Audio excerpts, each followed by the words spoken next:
has that range. That's an initial stretch that you want to do. That's selective stretching that you do at the elbow. The next thing you're going to do, okay, get in supine on elbows. Okay, now that they're in supine on elbows, they actually have to do unilateral hold.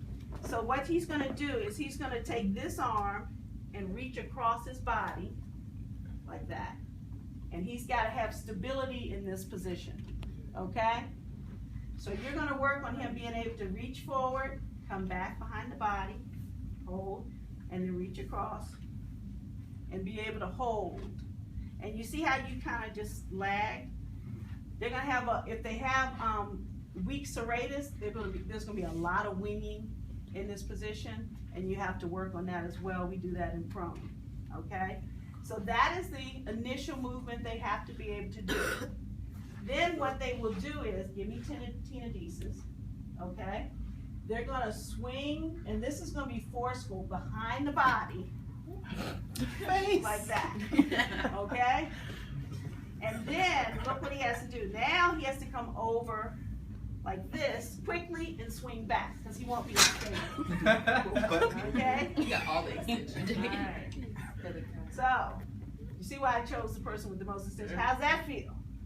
That's even worse. Okay?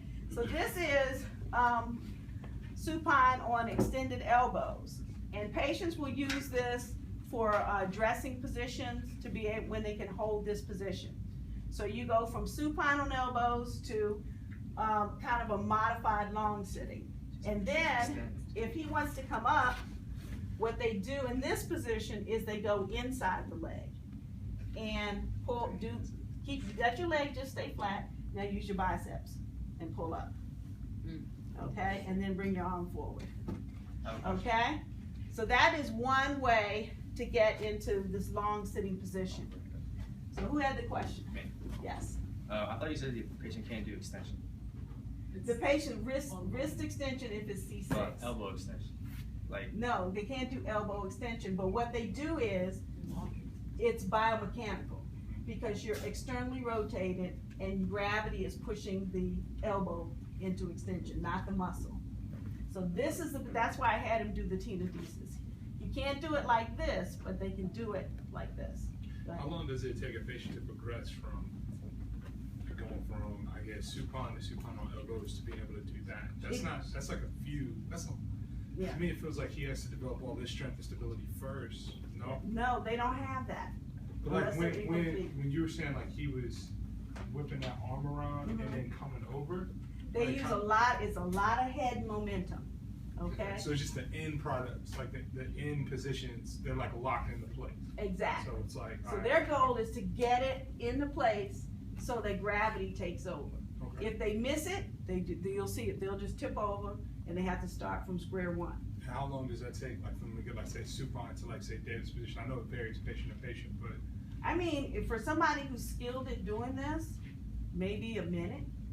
Sometimes no, I'm talking about for the patient, or for working with the patient to get to this. Yeah, not how long does it take them to do it. I'm talking about like. It depends on the original fitness of the patient and the extent of the injury. So if you have a normal patient that doesn't have a lot of premorbid condition, then generally, for me in acute rehab, I would work with patients. We would have them for 6 to 8 weeks. If they were a little bit more involved, maybe 12 weeks, but it's an extended amount of time. Yeah, just to get them functional. All right, so keep those legs straight. So when they're in this position, the other selective stretching we want is what? Tight what? Back here. Lumbar fascia. Okay? So we're never gonna push him like that. Okay? What he's gonna do, what we want is to get hip extension greater than 100. 100 or greater, because right now he has to use his muscles to maintain this position. But for the spinal cord injured patient, they actually have to come forward of this position so that gravity will hold them up. Hip extension, hip flexion, excuse me. Yeah, thank you for correcting me. So what we do for this patient is, okay, go ahead and hook under your leg and you're gonna come back. A lot of times they'll come back on the side and then let go and come back like that. Is the therapist has to initiate stretching of the hamstrings pretty early on. They still have the braces on at this point. The only rule is if they're in the orthotic is they can't go where? Past 90 degrees. Okay? And it's not aggressive stretching. So we're trying to get this foot to be here. Okay? I'm not doing it now. Okay, so I'm gonna let David get up and then Kara, you can come on the mat and show us the other progression. Although I'm happy to see it. Okay. So we talked about rolling. Okay. So before you come up, I want you to just do the rolling to your side. Okay. There, and she's going to show you one technique. You would have the patient just have they're just kind of like flinging at things, and then once they get to the side that they actually want to roll to, like you have them just kind of do this just to get used to it. But once they get to the side they actually want to roll to, you have them imagine that they're reaching for something and they're using their head at the same time. So it just basically becomes like that. So once you're here, you already have your biceps, so you can kind of have them like keep shifting. You can help them a little bit. They can end up coming up. So go back down a little bit. I'm going to show you what they do when they get here. They're going to clip the edge of the bed Yeah, they see the edge of the and bed. pull up with this one so they can come up on that. So then when you're at this point, then you're just on your elbows. Right. You can have them walk their elbows, like do more weight shifting until they get to about this point. Then they're gonna like weight shift again, fling it behind their leg. They'll have their biceps. They'll start to come up and they can like lock it there, lock it there. Okay, now go back down. Do that with a tenodesis. Maintain that tenodesis. Yeah. Scoot down. Oh, I know. No. Not up. No. I said just Okay. put my hands up, y'all. We don't want you to be a patient. See how much we care? Okay, here we go. Let's see, here we go. Am I still doing Yes. Yeah, because you're gonna hook wrist extension under the bed, because this is what they do. Yeah. And then, yeah, there you go. here? Okay.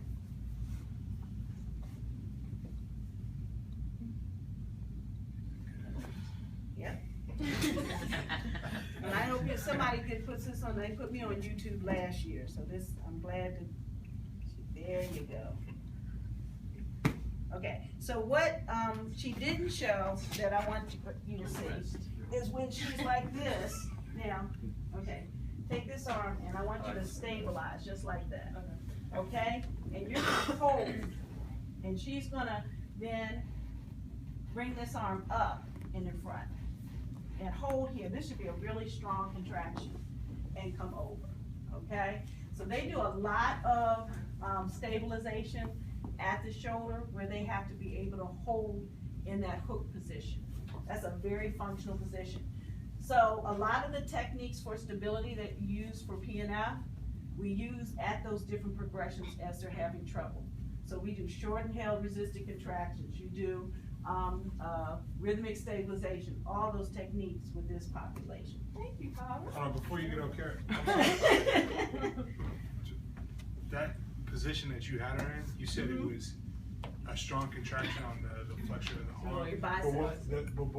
what was that for? Like, cause you were To, helping her. to take the place of her abdominals. Because I'm So coming she up with my couldn't legs. sit So if up. I'm like this and I'm contracting my biceps, it's literally pulling my Yeah. Okay, but it had nothing to do with you. You were just No. showing where it needed to go. Right. Okay, I thought you meant like you had to create a hook for someone else to grab on. So They do that too.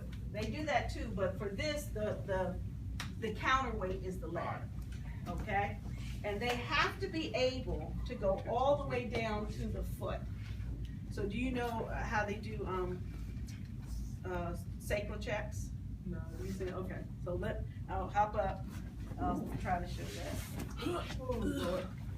Okay, so sacral checks, in this population, rolling is very important. Okay, so again, being able to go across. Now, what we teach them is, what do you think is creating the momentum for them to roll? What part of the body? The head. The head, okay? So it's actually not like this. It's like that, like they're coming up and over, okay? So even though they don't have abdominals, you want them to lift that head and they throw it and come up over, okay? So when they're in this position, they come up onto the elbow. This is the functional position. And they take a long-handled mirror, and they have to do this every morning, and check the sacrum. Do any care for the backside in this position, okay? If they want to transfer out of bed, they do a lot. Have you seen this? A lot of knocking, okay, to pull the legs up. All right. If they want the leg to go down, it's this, yeah. And you'll see them beating it. Isn't it still kind of extension though? It's not for me. I can't do what they do, but they do. It's with the Don't wrist. they like kind of like throw their arm through their like shoulder? Almost? It's this. It's a heavy thud, and you'll see them doing this to their skin, and then coming down and across. Okay, so to get You still have to lock your arm for that too. yes, they still anytime they need stability, it's counterweight with the arm and the leg here. But you have to get them stable in this position. They have to have stability in this position. Short, supine on elbows.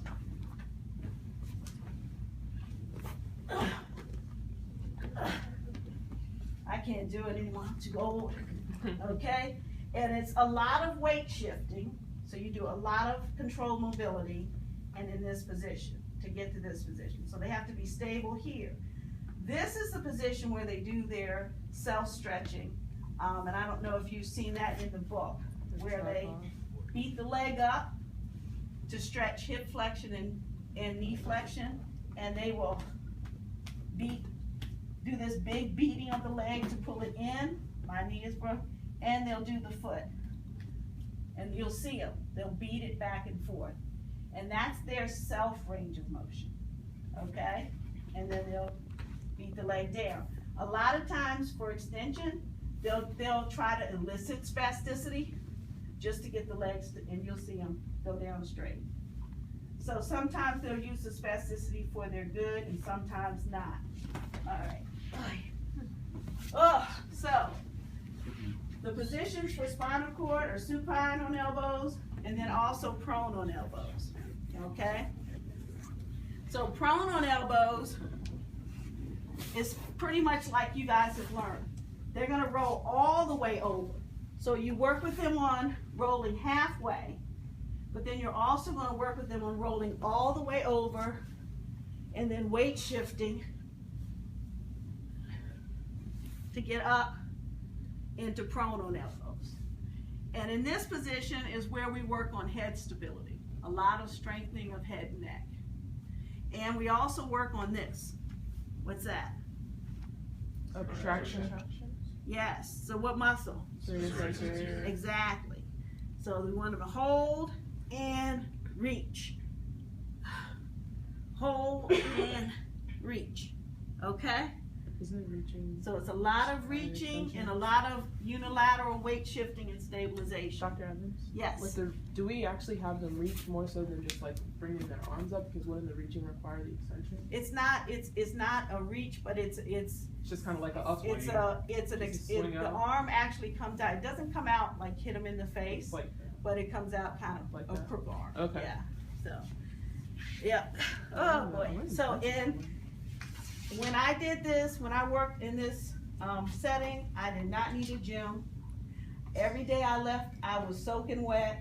It's very strenuous for the patient, and it's very strenuous for the therapist. It's a lot of hands-on, and usually you're on the floor. You don't do it up on the mat. If you do it on the mat, it's a low mat, a neuro mat.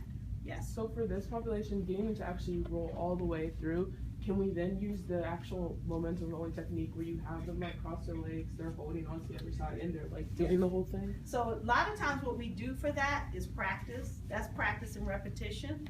And let me see, somebody, okay, yeah, Kirsten, you can come down. So you come here. Is there a pillow anywhere in this environment? Okay. Is it clean? For what? Do I have to? Okay, it doesn't have to go on her face. You're gonna teach me how to do what? Okay, so Yeah. use, you can grab a clean one over there and put it under your face so you don't have it. Okay. All right. So I wanna make sure I have enough time to show you guys the wheelchair. Okay. Just lay, My stomach? you're gonna be on your side. On my side. Okay, alright. Okay, so for this population, initially, even with momentum, are they gonna be able to roll? No. There you go. It's something you have to work with them on. Yeah, once you've been in that halo for 4 weeks, you're done. Now, they're gonna come back quicker. The younger, more fit ones will come back quicker, but not necessarily. So what they'll do is, when her leg is like this, am I facilitating her rolling or am I inhibiting her ability? Facilitating. So initially, for your very weak patients, the leg will be out in front. This leg will be behind. The hip, bring it back. You can have 1 or 2 pillows, okay? All right, and now you're gonna do just like she did, both arms, watch your foot, and you're gonna go to your, no, you're gonna start, bring over here, start here, and you're gonna teach the patient to fling the head and the arms at the same time. So you're gonna look this way, and then at the same time, you're gonna rotate and go forcefully over, okay? So the first time you do this, even with all the force they can generate, they may not make it all the way over. So what you do for that patient is you learn to facilitate and you have them work on it. So they go forward, good, and then they have to push themselves back. And they practice this, and eventually they'll be able to do it without you, where they're just practicing rolling. I'm as good as you. Okay. she got an Oscar. Okay, so what's the next progression? Let's say she gets to where this is easy. What are we gonna do next? Let her go all the way to Take the pillow away. Okay, now keep going. Ready? Go ahead. No, both hands. Oh. Same thing you were doing. Okay, great. So for this, Okay? I have a question. Yes. For this, but now that she's supine, wouldn't you have that foot? Like, wouldn't you? Well, that's the next progression. Wondering. So let me show you. Okay. So this so is. awkward, Kirsten. Yeah. You're like, Go ahead. All the way over. Yes. Now that was more like it. She did the bebop they do. Okay. So next progression. How do we make this even harder? Switch the feet. That's on top. Now bring this foot even. Oh, me. Okay. So now go ahead back and roll on your side. Go. Oh, man. Okay, so that's what you want to do, and this is where they'll end up.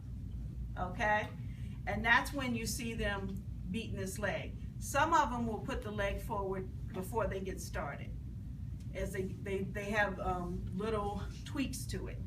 But if the leg is here, it makes it easier for them to roll. If the leg is back here, it's more difficult. Okay. Yes.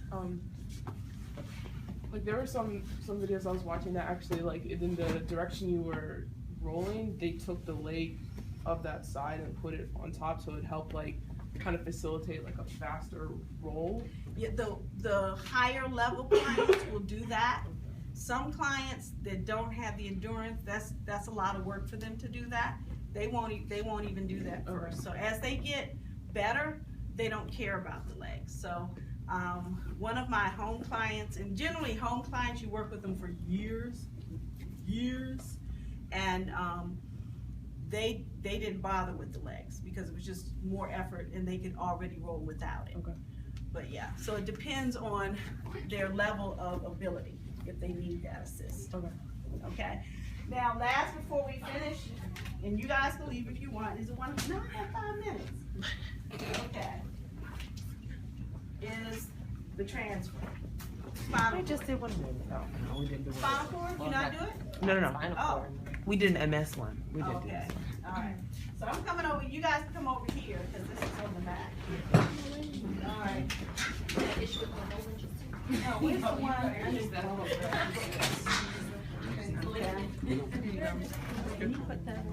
I'm about to sit down. Yeah, you can use that one.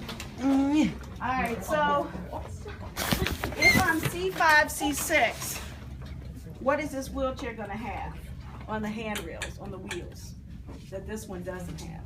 It kind of like extensions or something. So It has to have the little spokes, because they can't grasp this to push, they have to be able to use their thumbs to hook it, okay? When they're in the wheelchair, they have to learn pressure reduction, and pressure reduction is they have to have the handles so that they can bang them, and they can't be tight like this. They have to be pretty easy, because they basically, that's how they lock the chair. They will bang with an extended arm. Okay, I'm hurting already. So for pressure relief, they have to swing the arm back. They have to have hand push or push rails. And what they'll do is they'll flip up and over, okay? And then they have to hold this position, okay? for how long? Usually this is every 15 minutes they'll do it for a couple of minutes. They don't hold it forever. So I'll be talking to them and do it for about a minute, and then they'll.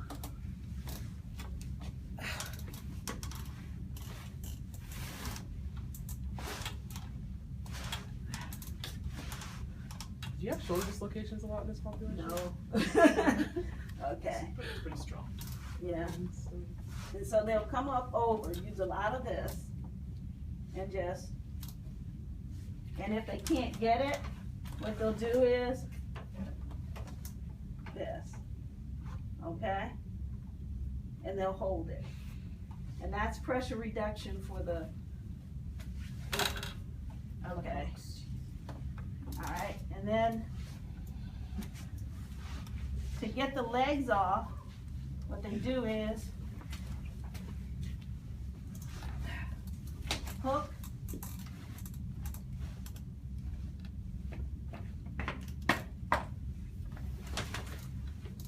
and you see how you have to do it, it's very tedious.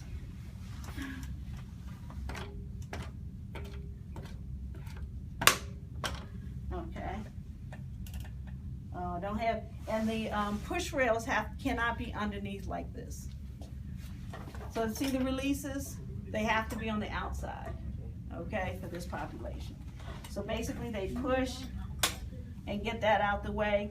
And I'm telling you, they don't bother with things they don't need. A lot of times you don't see both footrests come out of the way. So some patients prefer to get in and out of bed with both legs elevated.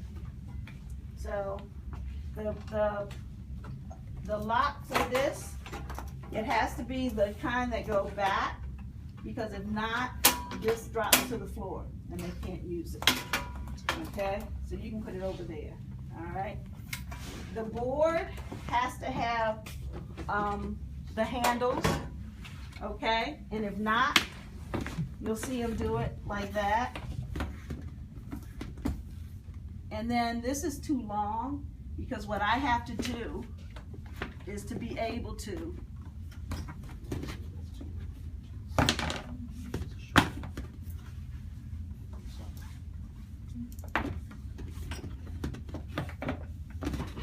Is it bed too? there's a lot of things. It's this the wheelchair. Yeah, the wheelchair knob. And then what they do is they come forward. Some of them don't let go of this because they're scared of coming forward. And the head has to be the momentum. So my head will go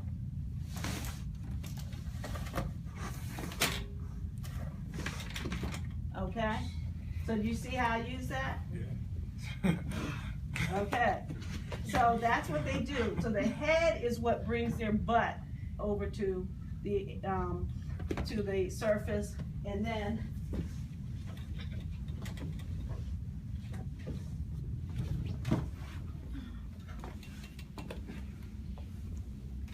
and mooning the whole class.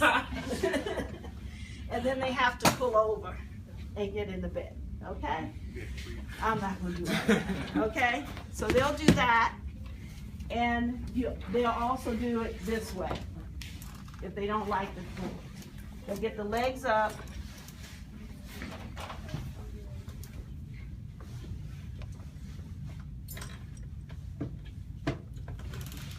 I'm just gonna do it this way since I don't have that attachment.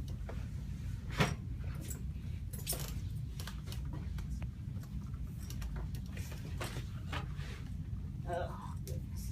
Okay. All right. Yeah, because the brakes have to be really strong, and they'll push themselves. And some of them just do it like this and use tone. I can't handle that. And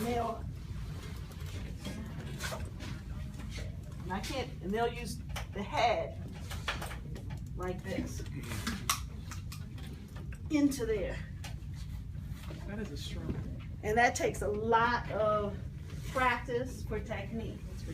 So basically, your therapy session starts with stretching, and then you do your hands-on NDT techniques and your P&F to work on positions where they're having trouble with bed mobility. Then it's function, and function for them is transfers and wheelchair mobility. And that's what you're working on. Does anybody remember how I taught you to train wheelies? Yes. Okay, we'll see 5, 6 patients do wheelies. No. Okay, what level are we gonna start doing wheelies? 7. Because they have to push Yes, forward. they have to have full function of the upper extremities. Okay, so I can do 2 things. If there's a bar, I can use a gait belt and have it attached to the chair. That way I can control the patient if I'm on ramps and I don't want them to get away from me. I would do that, or I'll be underneath the push rails to help them gain balance. They cannot do functional wheelchair without doing a wheelie first. Right. Everything is based on their ability to do the wheelie, so that's what you start with, okay? You start with that. Yeah, they have to, of course you have level. Okay. Yeah, they can do on level, but once they're going to uneven surfaces, curbs, outside, ramps, they have to be able to wheelie, okay? Any questions?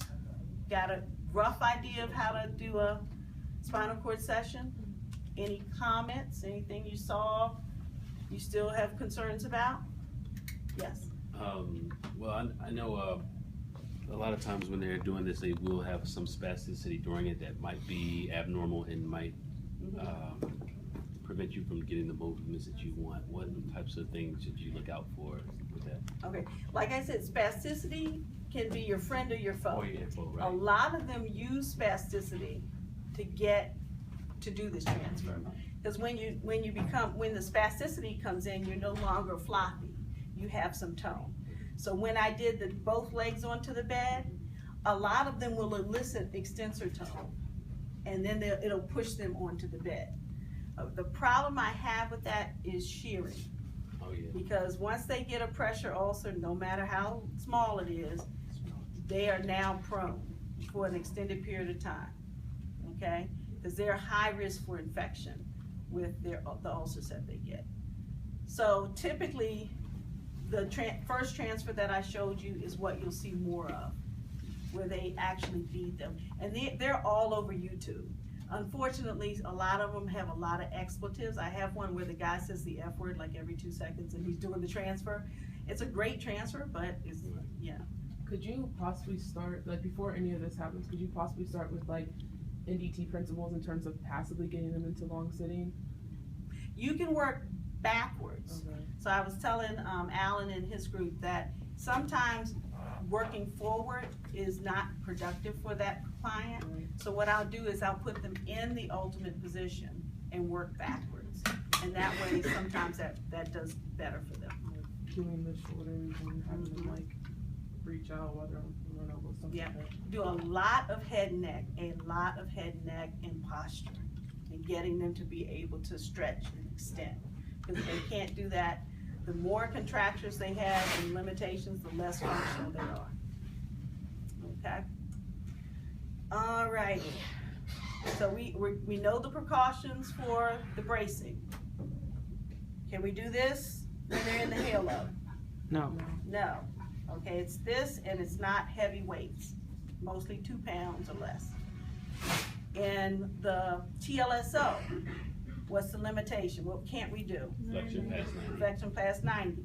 Once they get out of the TLSO and they're out of the halo, that's when we start stretching and functional things, okay? So initially, all we're doing is trying to maintain and prevent. Acute stage is maintenance and prevention. Once they get out of the orthotics, that's when we do the rehabilitation, restoration they call it, okay? How long do they usually stay in the brace? As long as it takes the bone to heal, so they'll wear the TLSO, it's very restrictive the first 6 weeks. After that, they don't just come out of it, they kind of wean out of it, so. And then the halo patients will wear Aspen or Philadelphia type rigid collars, and then they'll wean out of that. All right, we good? All right.